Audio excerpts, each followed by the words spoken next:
I want to talk about another topic, Mr. President, that is not a happy topic. It's also in the news these days, as is the growing economy and the increased jobs and the benefits of the tax reform. But this is news that you also see on the front pages, and you will see on the nightly news of your local TV station. But it's unfortunate news. And that is about the fact that we still have this growing epidemic of drug use in this country connected to opioids. This is something that has grown over time. It kind of started with prescription drug use that grew pretty dramatically back in the 2000s. And then it became heroin. Probably 3 or 4 years ago, you began to see people shift from the heroin to other forms of opioids that are called synthetic opioids, like fentanyl or carfentanil. And unfortunately, this issue has gripped our country. And my state in particular, Ohio, is one of the states that's been hardest hit. And we have more people addicted. We have more people who are overdosing from these drugs. We have more people who are dying because of the overdoses than ever before. Last year, in 2017, we had more overdose deaths than we had in 2016. I think we have good ideas to begin to turn the tide, and this Congress has started to work on that, and I applaud Congress for that. And we're beginning, again, to see some of those programs work, but we've got a long way to go. And one reason that I think that the legislation we are going to vote on later today is so important is that it provides more funding to be able to deal with the opioid crisis. We need it. I wish we didn't. We need it. We need it for better prevention and education to keep people from coming into the funnel of addiction in the first place, but we also need it for treatment.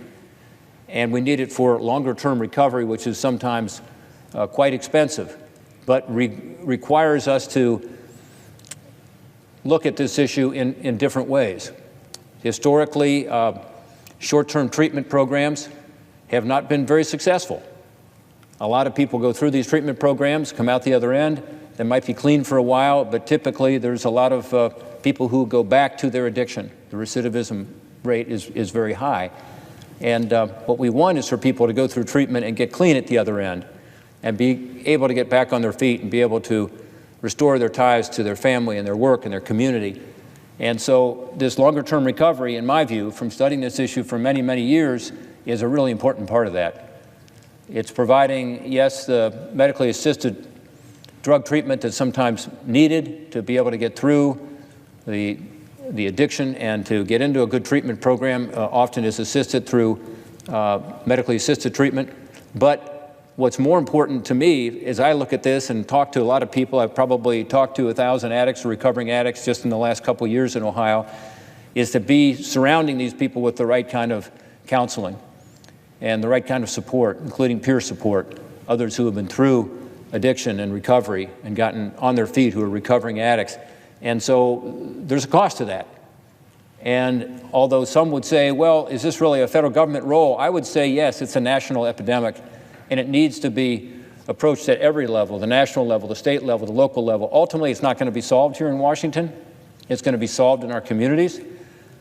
But I will tell you the degree of damage that this is causing to our communities and to our families and to our budgets locally, to our criminal justice system, requires us to take a more aggressive role at the national level, to take best practices around the states and local communities and spread those nationally as an example, to provide seed money combined with local money that can actually get treatment programs up and going in areas where people cannot get treatment, and therefore, even though they are ready to deal with their addiction, don't have a bed, don't have a place to go. The federal government also plays a role already. Medicaid reimbursement, for instance, if you have a treatment center and you're providing MAT or medically assisted treatment and you have more than 16 beds, you can't get a Medicaid reimbursement beyond 16 beds. That doesn't make any sense. We have some very good treatment centers in Ohio that have 16 beds, but they could have twice that many or even 3 times that many and provide more help. And yet, because of the way the federal government chooses to reimburse, that's not practical. So there are issues here where the government has to be involved. I will say that in my home state of Ohio, Overdose deaths is now the #1 cause of death in my state. Nationally, among those who are under 50, it's the #1 cause of death. In Ohio, we had more deaths from overdoses from the synthetic opioids, these new drugs like fentanyl and carfentanil, last year than we did anything else. About 58% of our deaths were from the synthetic opioids. So it is changing from, again, prescription drugs to heroin and now to these synthetic drugs. So we have a real crisis on our hands. It's the #1 cause of crime in my community and throughout my state. It probably is in yours, too. So if you think maybe you're not affected by it because you don't have a family member or a friend or a coworker who is affected and you don't see it clearly, I just would suggest that we're all affected because we're all paying for it. It's additional health care costs, it's additional costs to prosecutions and incarcerations, it's additional costs of crime to the communities, it's families being torn apart, it's more and more kids who are in foster care or under state supervision in some way because we've got record numbers now in my home state because of their parents being addicted. So this is a huge issue, and I do think it's one that we need to focus on at every level, including at the national level. With regard to fentanyl, very little bit, a few flakes of it can kill you. It's incredibly powerful. It's considered to be 50 times more powerful than heroin. It's cheap, it's easily accessible, and it can be spread to other drugs, which is increasingly happening. We're told by law enforcement it's being used now with cocaine, even in some cases marijuana. Certainly it's being packaged into pills that makes it look like a prescription drug when it's really fentanyl laced. This stuff can be just deadly. And this week I had some people come into the office talking to me about it, and I asked them whether they thought that we were turning the tide, and their answer was no, because of the fentanyl, because of this new drug that is inexpensive, that's synthetic, that's coming into our country, believe it or not, from overseas primarily and through the U.S. mail system. Just last week in Logan County, Ohio, a 12-year-old girl bought a plastic bag containing fentanyl. She brought it to her middle school. Thankfully, a teacher found the bag and called the police to safely remove the drug. But think about that. In that middle school, this drug could have killed numerous kids. While police are looking into how this possibly could have ended up in the hands of a 12-year-old, how fentanyl ends up in the United States is no mystery. We now know the answer to that. We've done studies on it. We just spent a year-long investigation looking into this issue, and what we found out was pretty shocking, which is this fentanyl, again, which is this growing drug, killing more people in Ohio than any other drug now. It doesn't come in the way you might think, maybe overland. It typically comes through the mail system, the U.S. mail system. And primarily it comes from China. Now, does it come from other countries? Yes. Sometimes it's transshipped from China to another country and then to the United States. Some other countries may now be making it. But law enforcement tell me primarily through the mail system and primarily from China. Now, you might ask, why is it coming through the mail system? And why are we letting that happen? Well, it's happening because if you try to send it through one of the private carriers, like DHL or FedEx or UPS, you have to provide a lot of information on the package. You probably know this if you're shipping stuff. You know, you've got to provide what's in it, where it's from, where it's going, and you have to provide that in advance. It's provided electronically in advance to law enforcement. So law enforcement, as I've seen in Ohio at a UPS facility and a DHL facility, can go to these facilities and they can target a package and say, aha, this is from a certain region, this has a certain suspicious address where it's going, maybe it's an abandoned warehouse, maybe it's a P.O. box that they know is one where there has been drug shipped before, maybe the contents don't add up, and so they can target that package and get that package offline and destroy it. And by the way, when they do that, trust me, they're wearing gloves, they're wearing masks, they have special rooms now where they can try to avoid being damaged by these drugs because they're incredibly, incredibly dangerous. Whereas in the U.S. mail system, there's not a requirement. Now, they're starting to require it more, and this year, thanks to the work of some of us who've been pushing this for a couple years now, they're doing a better job than last year. But this last year, only 38% of packages had electronic advance date on it. only 38%, whereas with these other carriers, it's 100%. And of that 38%, sadly, 20% of the time, when law enforcement said, okay, we hear this information about this package, we want to pull it off, 20% of the time, the post office couldn't produce the package. So it went to the P.O. box, or it went to the abandoned warehouse. And a package this big can have hundreds of thousands of people affected. Because think about it, just a few grams of this can kill you. So the post office needs to provide that same sort of data. We also found in our one-year study of this that the post office data they did provide, the 38%, often was indecipherable by our security people because it wasn't information that was helpful, maybe a lot of numbers or characters that did not let people know what was in it, where it's going, where it's from. So it's good, we're beginning to make progress on this, but I think we should have a requirement in law that says the post office has to do what these other private carriers do, which is require people who want to ship something into our communities to have this information so our law enforcement has a chance to be able to find these packages and to stop this poison from coming in to our neighborhoods. Now, is this the only solution? No. The Comprehensive Addiction and Recovery Act that I co-authored that passed this place over a year ago now is beginning to work on prevention and treatment and recovery. We talked about that earlier. We need to do more to help our first responders, providing the Narcan they need to reverse the effects of overdoses, to save lives. We need to get people into these programs rather than the revolving door of people being addicted, having an overdose, being saved, and then having an overdose again. We need to stop that. That's all critical. In fact, that's the most important part. But let's at least stop some of this poison that's coming in through our own U.S. government postal service. And by the way, postal employees totally agree. They don't want to be a conduit for this stuff. They certainly don't want to be exposed to it. There are some horrible stories of people who are exposed because these packages coming in, international packages, sometimes there's some leakage. I'll tell you one story that is probably one that would get the attention of every law enforcement official in America. There's a guy in Ohio, a law enforcement officer. He pulls over two individuals. He goes up to the car. He pulls them over for a traffic violation, but he notices they have spread some kind of white powder around the car to try to hide it.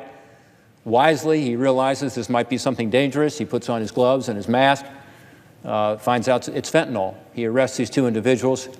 They get booked. He goes down to the police station.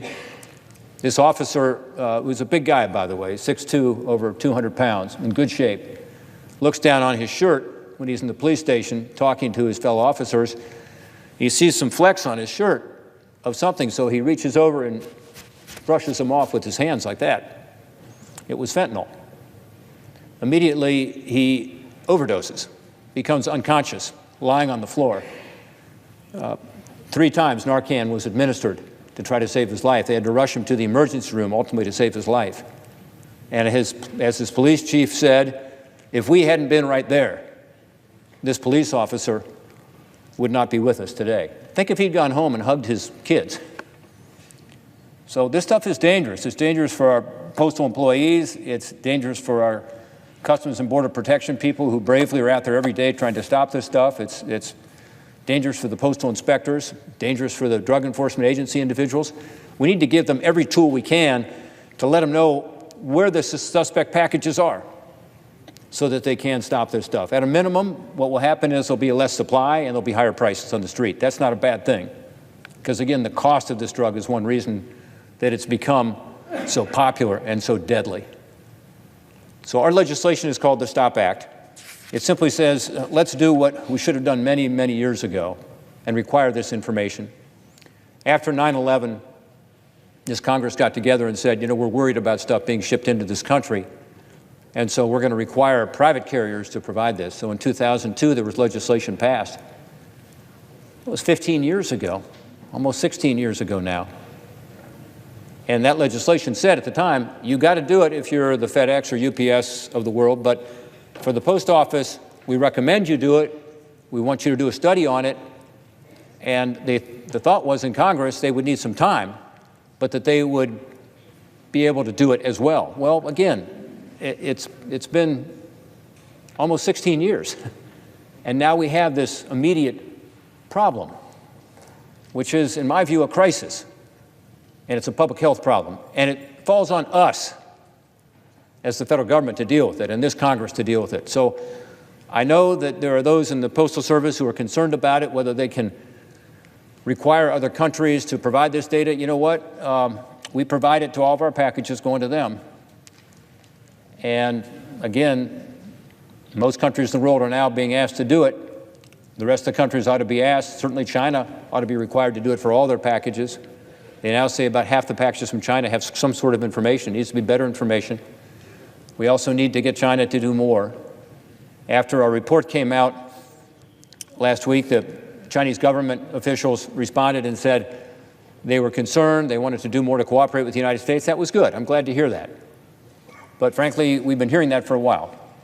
And I was in China last year on a congressional delegation. I raised this issue with Premier Li, the #2 ranking official in the government there.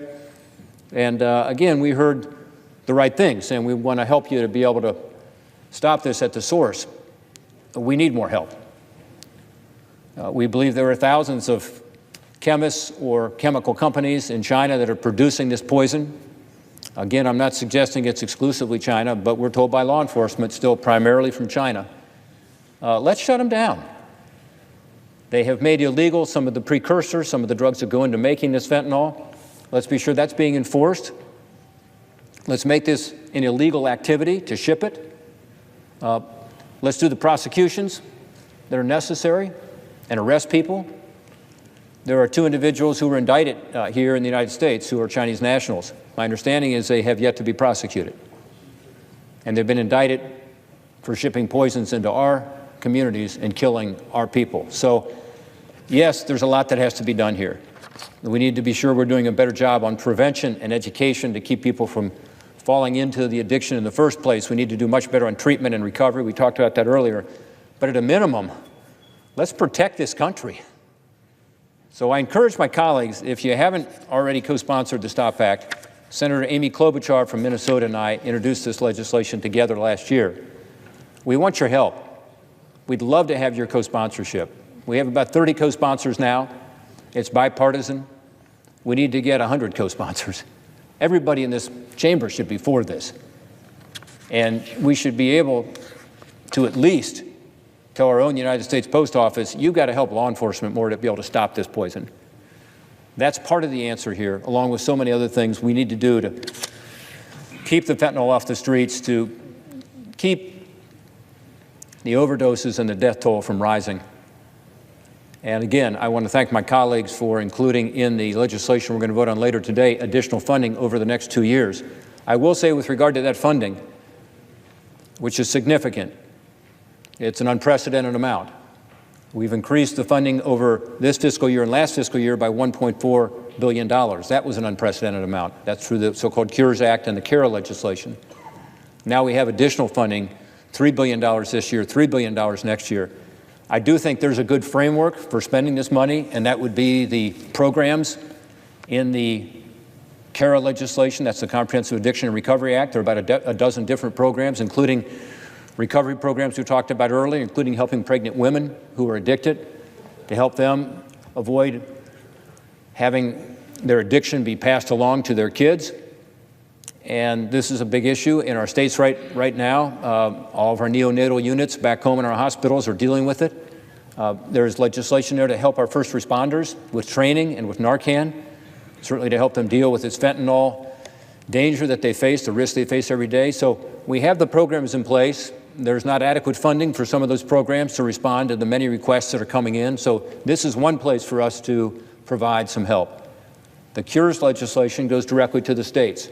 That legislation was passed as part of an appropriations process to help the states be able to identify where they had the highest priority. Some of that, frankly, is in training individuals who can be counselors. We talked about the importance of not just providing medicine to help people get over their addiction, but also to surround them with the kind of treatment that they need, the kind of support that they need. In other states, it was a matter of building treatment facilities.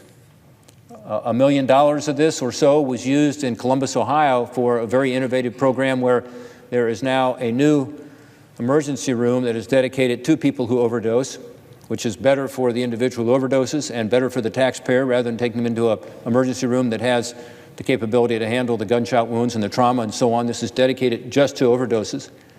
And most significantly, in this same facility where the overdoses go, you have a 50-bed treatment center. Because so often what we find is people are treated for the overdose, maybe in a detox unit, but then there's no treatment center there. There is no treatment bed available. That person goes back to the community, back to the old neighborhood, and during that waiting period, even though they're ready for treatment coming out of the overdose, because often they've kind of seen their life flash before their eyes, there is not the availability, and sure enough, that person gets back into the use of the drug, heroin, fentanyl, prescription drugs, ends up again overdosing again, and sometimes again and again and again. And you hear this from your first responders. Go to your firehouse. You will hear in every firehouse in America, I will guarantee you, about this issue. And I will guarantee you that in most firehouses, certainly all of them I've been to in Ohio, and I've been to many, it's the number one thing that people are doing. In other words, there are more calls for overdoses than there are calls for fires. There are more calls for overdoses than there are calls for heart attacks. This is an issue that, again, it affects every one of us, whether we feel it directly or not. So this is an opportunity for us to get these people into the emergency room setting to save their lives using this miracle drug Narcan, using the best help of our incredible medical professionals who are doing an awesome job on the front lines, but then to get them right into treatment. Say, and by the way, here's an opportunity to get into treatment right here. Come right now. We think that's going to close that gap and help to avoid this issue of people not getting the help that you want them to get. Probably 8 out of 10 people in Ohio are not getting the treatment that they should be getting. So I am encouraging my colleagues to vote for the legislation this afternoon or this evening, whenever we vote on it, in part because it does have that legislation in it regarding the opioids. It does have this new funding, an unprecedented level of funding.